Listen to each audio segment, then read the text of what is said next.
Hi, I'm Jonathan Cappy. And I'm Amer Abdul Kadir. Welcome to Holland Estates. You're listening to episode number 529.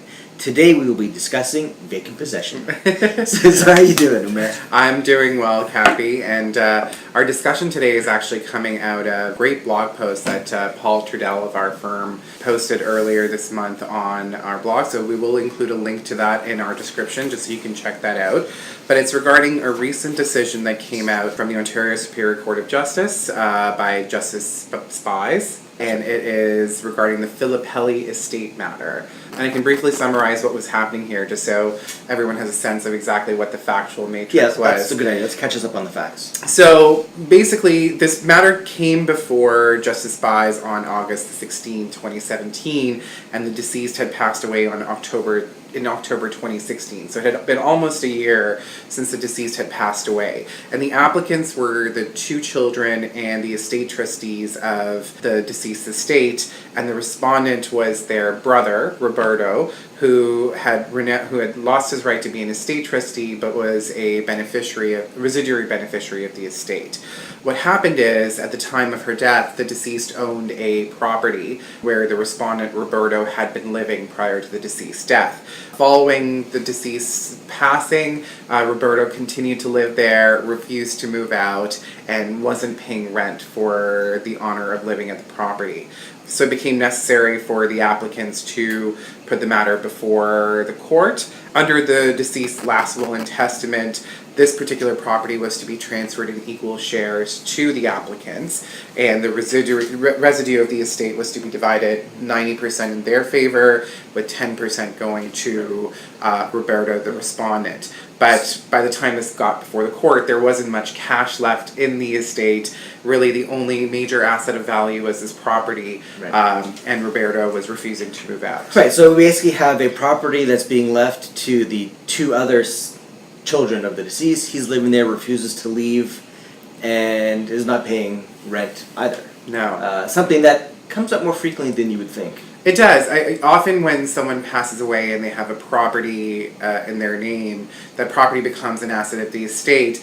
And, it's quite common both with residential and commercial properties for someone to be occupying that property either as a spouse or a child who's living at home, or even a third party. So it's quite common that estate trustees will inherit a property that already is occupied at the time of death. Now, just before I wanted to first talk about the arguments that Roberto asserted. But before we do that, I just want to explain to the people who are watching that this wasn't the mother shutting him out.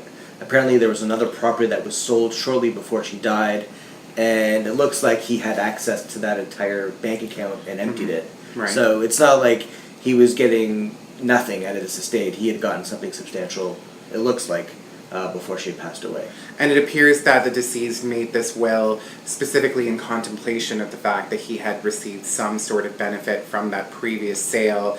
And also, the deceased, importantly, and this will become important in terms of how the court did its analysis in this matter, but the deceased also knew that Roberto, the respondent, was living with her at the time she made this last will and testament. So what had happened was that other property is where Roberto was living before. Mm-hmm. It was sold, and then Roberto moved into this new one, or this other one that the deceased owned. So, Roberto wants to stay in his house, refuses to leave, has been delaying this thing. It's been 8 months since his mother passed away. And what does he do? He alleges, I'm a tenant. Right. And you cannot kick me out unless you comply with the Residential Tenancies Act. Exactly. That was the gist of his argument. He also asserted that he was in a landlord-tenant relationship with the applicants, who were the estate trustees, right, based on the manner they had conducted themselves in, because, it was a bit of a circular argument on that point, because he said they had, provided him a 24-hour notice, for instance, before accessing the home, but that was because he had insisted on that as a term and he was refusing to vacate the property. So it was a bit of a catch-22 that he then used to assert that he was also in a landlord-tenant relationship with the estate trustees. Right. But with respect to his argument regarding being in a landlord-tenant relationship with the deceased, the court looked at what the evidence was and found that there was really only evidence of 4 payments, nominal payments of about $650 over a 16-month period.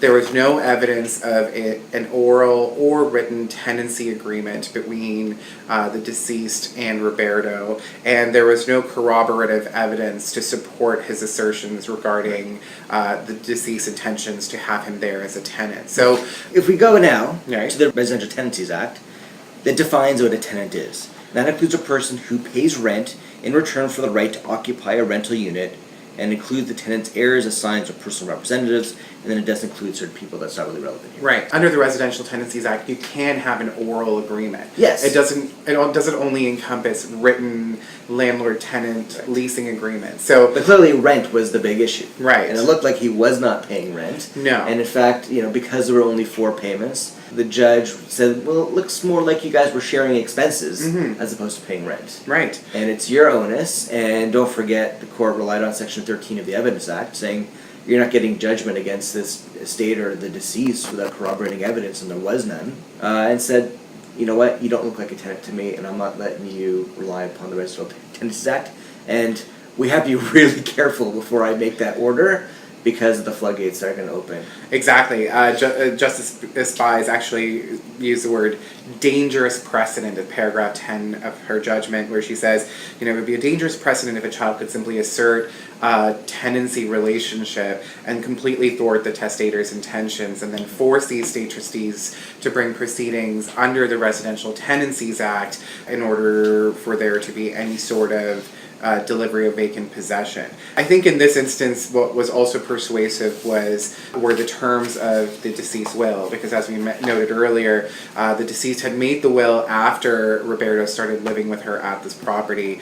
Presumably she knew if there was an intention for him to be able to stay at the property past the date of her death, she could have addressed that as a term in her will. But the will specifically directed that the property be delivered to the 2 applicants, and didn't provide any right for Roberto to continue to reside there following the deceased's death. So then we're left with 2 minor issues I got sort of wound up at the very end, which was, number 1, what do we do about the period post-death until he eventually, I assume he's out by now, but until he actually vacated, and the court said, you know what, I'm going to order occupancy rent. And she refers to the fact that it's more akin to an unjust enrichment claim. Mm-hmm. You're living there, we're not paying rent, you shouldn't be, you're being enriched. The estate is not only losing the ability to rent it to somebody else, but the court almost took judicial notice of the fact that we were coming out of a very hot real estate market, and the fact that he's been there 8 months longer than he should have been probably cost the estate a lot of money, or cost his beneficiaries a lot of money. For sure. And occupation rent can be a thorny issue in estate administrations, because often, perhaps the testator who owned the property wasn't necessarily insisting on the payment of rent, or they had some sort of arrangement where the person wasn't required to pay rent. But generally at law, estate trustees have a duty to maximize the value of the assets of the estate. Here it wasn't such a huge issue, because ultimately the estate trustees were the beneficiaries. But of course they would want to be compensated for the enrichment that this particular beneficiary had experienced by having lived at the property without having any sort of rental obligation, or having really not contributed to. And that's exactly the thorny issue is, do you have an obligation to pay, or, as the judge looks like he considers at the very end, is it a support issue? Mm-hmm. Were you allowed to live there rent free because the deceased was providing support? And at the very end, the judge addresses claims that were asserted by Roberto. He did not bring a counter application, but nonetheless says that without merit. And then the judge goes on to say, similarly, there is no basis upon which Mr.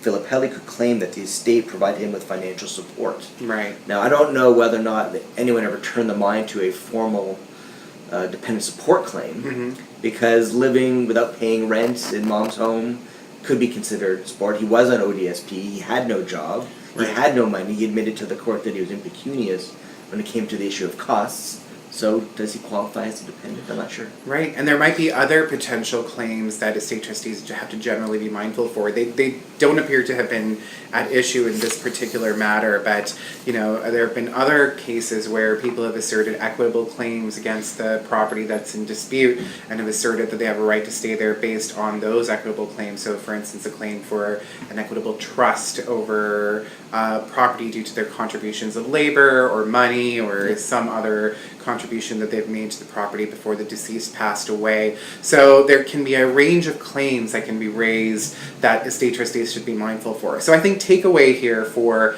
estate trustees who are confronted with a situation like this, particularly if they're dealing with an occupant who refuses to leave, is I think the first step is to look to the terms of the testamentary dispositions of the will generally, or any codicils, to see if it speaks to a right to continue to occupy the property and on what terms. Because sometimes the will provide for a person or persons to maintain residence at a property for either a prescribed period of time or for a, perhaps even for a lifetime.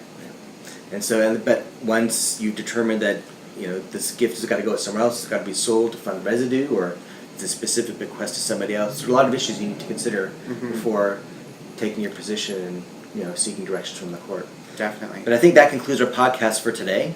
Until next time, we want to thank you for listening. I'm Jonathan Cappy. And I'm Amir Abdul-Qadir. Should you have any questions, please email us at webmaster@hollandhall.com or leave us a comment on our blog. Have a great day.